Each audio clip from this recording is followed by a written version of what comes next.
I did not cry the first time I was sent away from home. मुझे लगा ये तो summer vacation में नानी के घर जाने जैसा है. Until it was not. Hello everyone, this is Lipsa and welcome to my channel.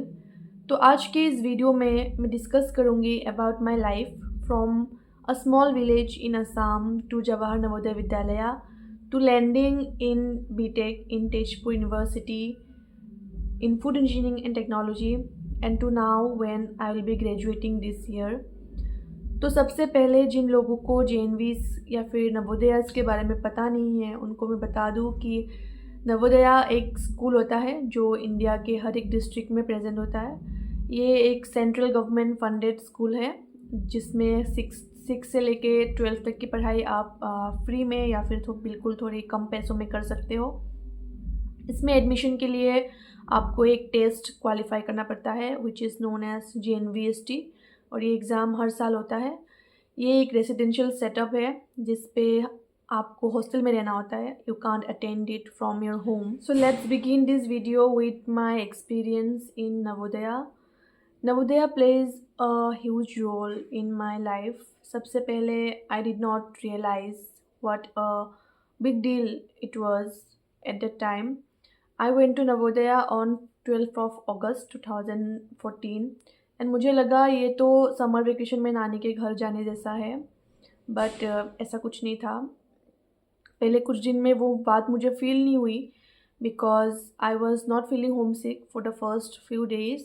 But जैसे जैसे टाइम बीतने लगा then I realize that I have to manage this alone. Then I started missing my family और वहाँ पे हमारा call करने का भी ऑप्शन ज़्यादा नहीं था. We were not allowed to keep a phone. So घर में बात भी बहुत मुश्किल से हो पाती थी. Besides that I faced a lot of academic problem. I came from an Assamese medium school. मुझे इंग्लिश बोलना तो क्या लिखना भी अच्छे से नहीं आता था. तो and in Navodaya everything was in English from books to like classes भी इंग्लिश में हो रही थी and I could not understand a word that was being taught in the class. So बहुत ज़्यादा इशू हुई. एंड हमारी थर्ड लैंग्वेज एक होती है इंग्लिश, दूसरी होती है Hindi and there is a third language which was Boro in our case. And तो Boro is a language that is being spoken by the Bodo community. For those who are not aware, Bodo is a tribe that lives in Assam, majorly Assam, and I don't speak Bodo, I speak Assamese. तो ये चीज़ भी मेरे लिए बहुत ज़्यादा मुश्किल थी. लेकिन धीरे धीरे ये सारी चीज़ें सॉल्व होने लगी. घर की याद थोड़ी सी कम आने लगी बिकॉज हम हॉस्टल की लाइफ जो है उसको एन्जॉय करने लगे थे. एंड मेरे सारे बैच के लोग, हम लोग ने एक साथ इसको कोप अप किया. हम सारों को अपनी कंपनीज पसंद आने लगी. हॉस्टल में जो हो रहा है उन सब में हम एंगेज होने लगे. तो ऐसे घर की थोड़ी सी जो होम सिकनेस होती है वो कम होती चली गई. और इंग्लिश की बात करें तो एक चीज़ जिसने मेरी बहुत ज़्यादा मदद करी है वो थी इंग्लिश नॉवेल्स का पढ़ना. उस टाइम पे हॉस्टल्स में चेतन भगत, रविंदर सिंह या फिर दुर्जय दत्त की बुक्स बहुत ज़्यादा सर्कुलेट होती थी. हमारे सीनियर्स के थे वो बुक जो वो घर से ख़रीद के लाते थे एंड उसको हम लोग पढ़ते थे लाइन लगा के. देन ऐसे मेरी इंग्लिश थोड़ी सी गुड लेवल पे आ गई थी. एंड बोरो की बात करें तो हमारी बहुत सारी क्लासमेट्स होती थी जो बोरो कम्युनिटी से बिलोंग करते थे. तो तो एग्ज़ाम से पहले वो लोग हमको सारा कॉन्सेप्ट समझा देते थे. पूरा बुक लेके हम लोग उनके पास जाते थे. वो लोग हमको ऐसे सर्कल में बिठा के एक साथ सबको मतलब समझा देते थे बुक. और हमारे बोरो टीचर्स भी बहुत ज़्यादा सपोर्टिव थी फॉर नॉन बोरो स्टूडेंट्स. तो हम लोग बहुत मज़े करके हम लोगों ने वो लैंग्वेज भी सीख लिया एंड इट वाज गुड. तो और इंग्लिश में एक और चीज़ हुई थी कि मेरे जो इंग्लिश टीचर्स थे वो लोग बहुत ज़्यादा सपोर्टिव थे.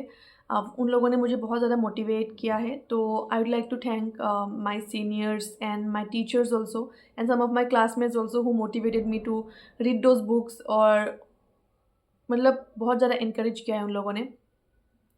तो ऐसे ही JNV लाइफ थोड़ी सी ट्रैक पे आ गई थी. अब हम लोग एन्जॉय करने लगे थे. हम लोग अभी रो नहीं रहे थे स्टार्टिंग की तरह.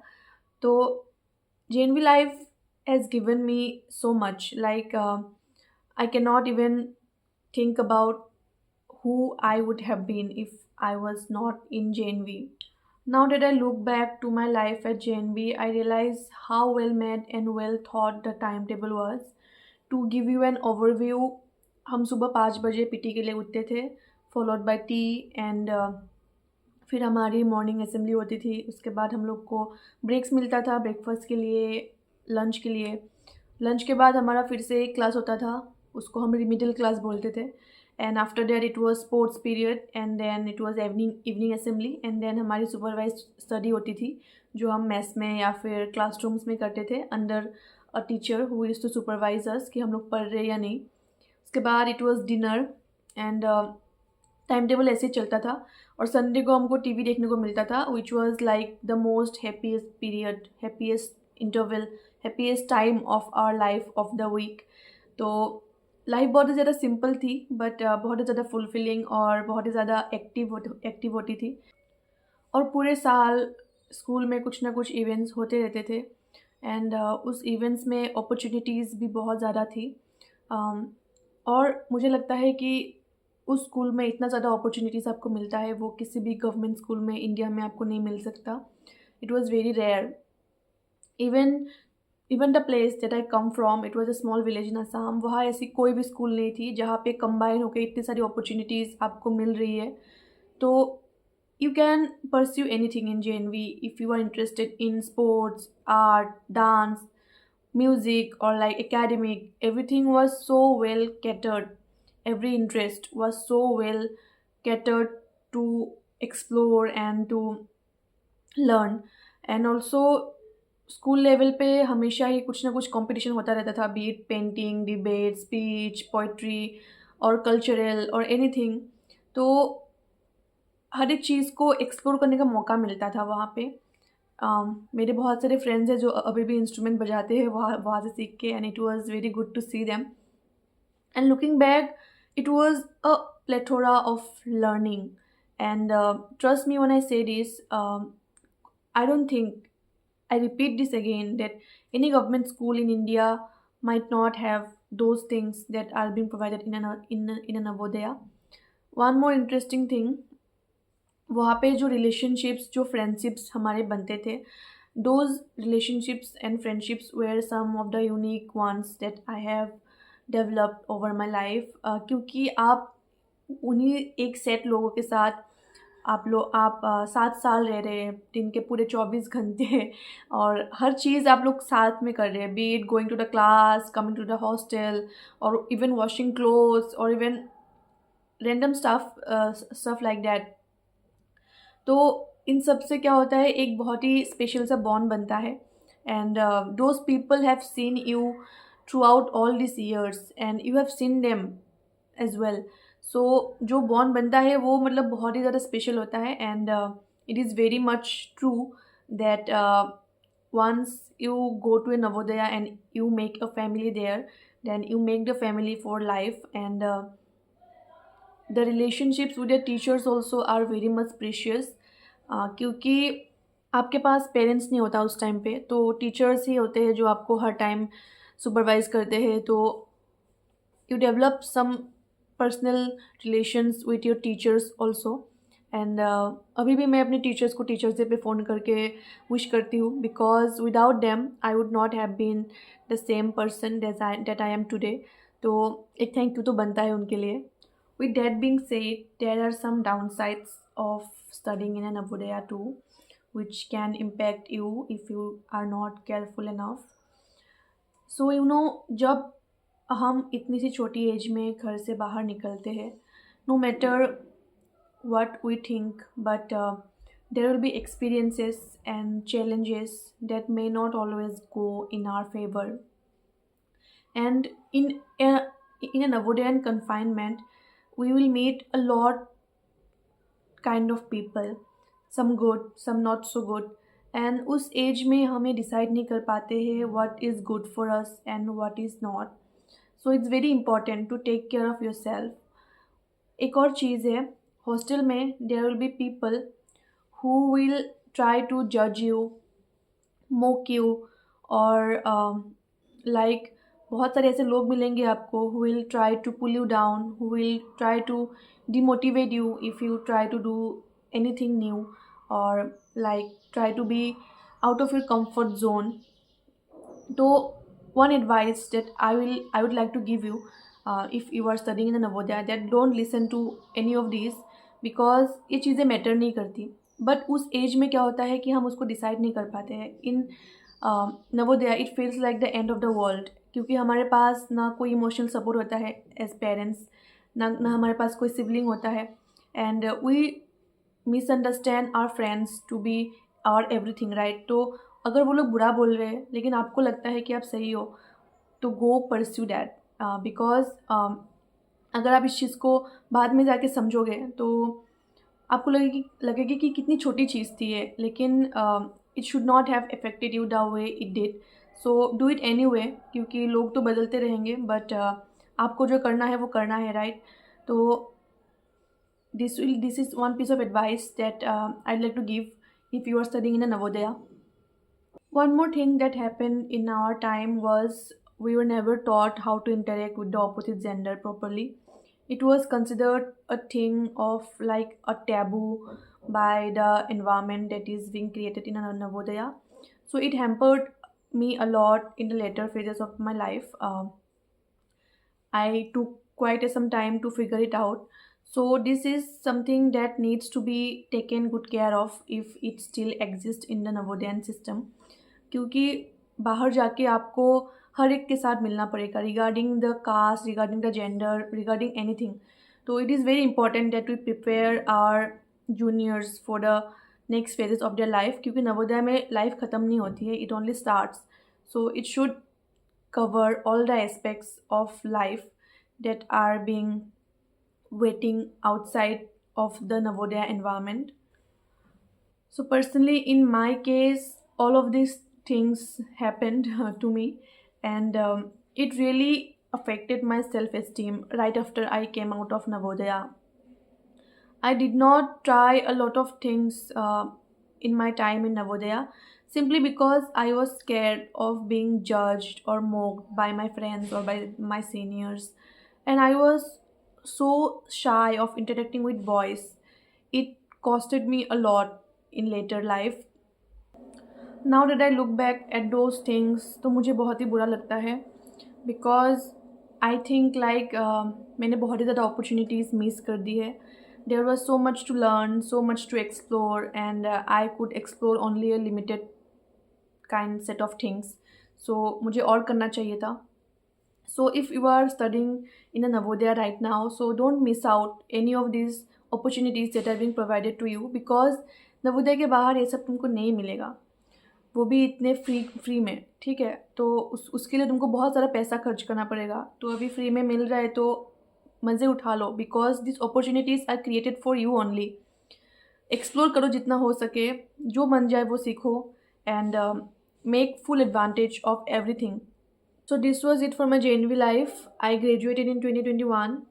चाहे नेगेटिव चीज़ें जितनी भी हो, जो पॉजिटिव चीज़ें मुझे नवोदय ने दिया है वो हमेशा से ही मेरे लिए बहुत मायने रखता है. नवोदय ने मुझे बहुत कुछ दिया है, discipline, friends, and also a foundation. And जब मैं वहाँ से निकली तो मुझे लगा I was ready to face the world outside Navodaya, college life etcetera. But it was not the case. The life outside Navodaya is very different, and मुझे लगा था मैं बहुत जल्दी फिगर आउट कर लूँगी चीज़ों को, but this was not the case.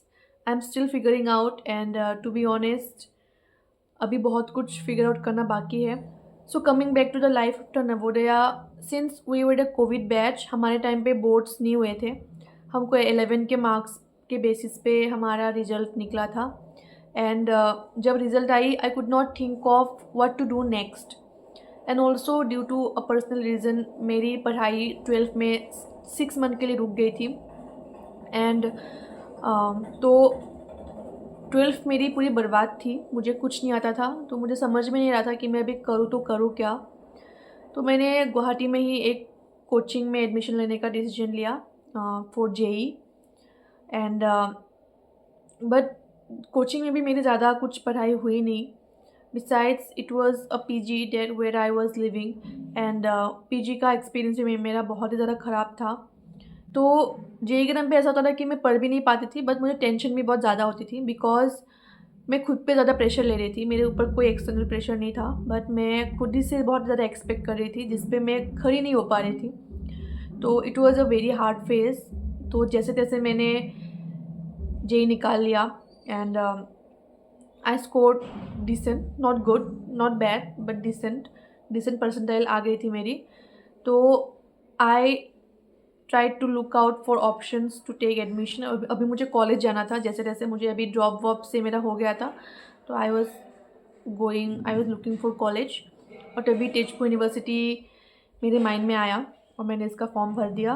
तो जेईई के टाइम पे मैं यूट्यूब में बहुत वीडियोस देखती रहती थी, जहाँ से मुझे लगा था कि मुझे कोडिंग बहुत ही अच्छा लगेगा। I was interested in coding. तो मैं जेईई का सिलेबस भी नहीं अच्छे से पढ़ती थी, मुझे लगा था मैं इसके लिए बनी नहीं हूँ, मुझे तो कोडिंग ही करना चाहिए। तो तेजपुर यूनिवर्सिटी का कट ऑफ देख के मुझे लगा कि मुझे यहाँ पे सीएससी मिल जाना चाहिए, एंड उस पर जाके मैं कोडिंग करूँगी and my life will be set. But life had other plans. Tezpur university में फ़िज़िकल काउंसलिंग होता है, तो जब मैं काउंसलिंग के दिन आई तब उस टाइम तक सीएससी के सारे सीट्स ऑलरेडी फुल हो चुके थे, और इसी में भी थोड़े से सीट बचे थे। तो मुझे जो ब्रांचेस मिल रहा था वो था मैकेनिकल, इलेक्ट्रिकल, सिविल और food.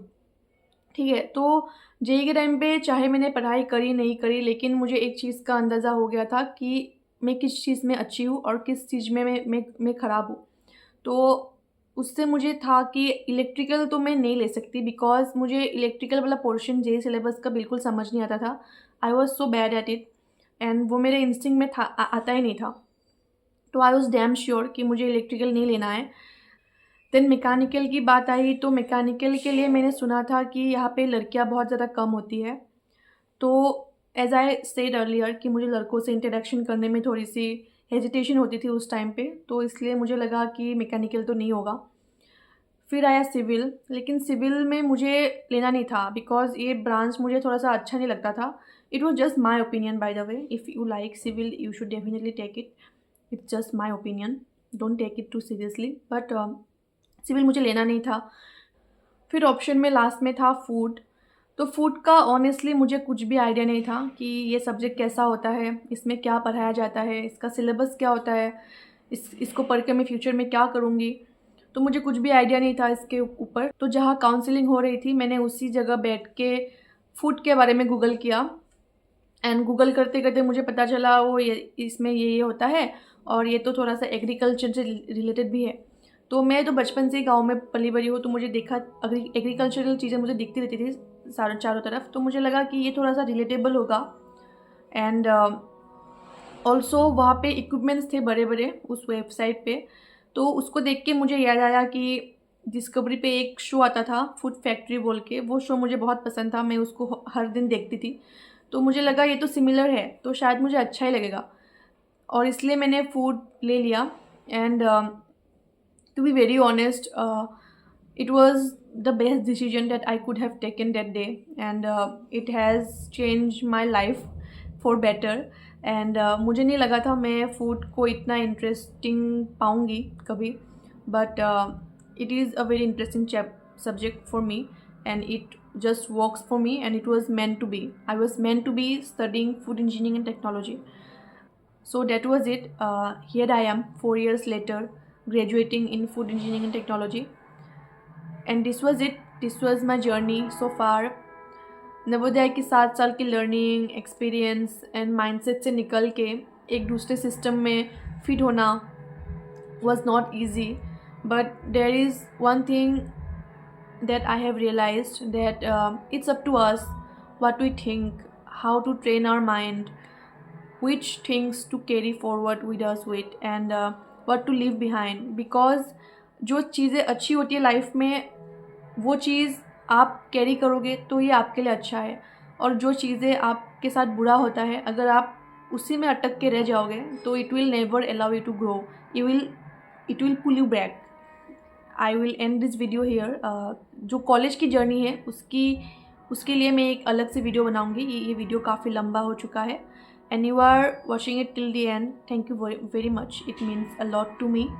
And if you like this video, give me a thumbs up and consider subscribing, and I will see you in the next one. Bye bye.